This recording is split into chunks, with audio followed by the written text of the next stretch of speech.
มือในเขาได้เอาข้าวซอยเหลืองมาเฮ็ดสปาเกตตี้นะคะเนาะในเป็นหมูสับอันนี้มีมะเขือส้มอันนี้มีแครอทหั่นเล็กๆอันนี้ก็หอมโหใหญ่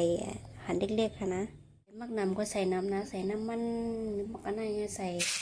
ถ้ามีข้าวก็เอาหมูสับลงมาค่ะ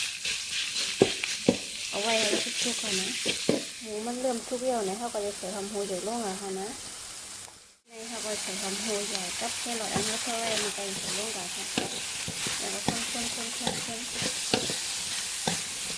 ต่างๆเนี่ยก็เอามาผสมลงมาค่ะ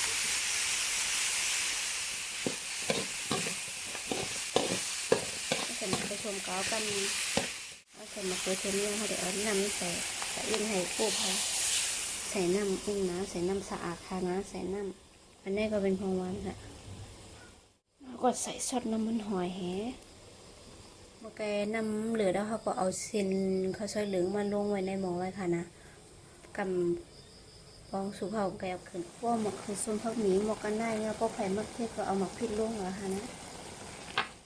อันนี้เป็นผ้าเองค่ะขาดอะไรค่ะนะ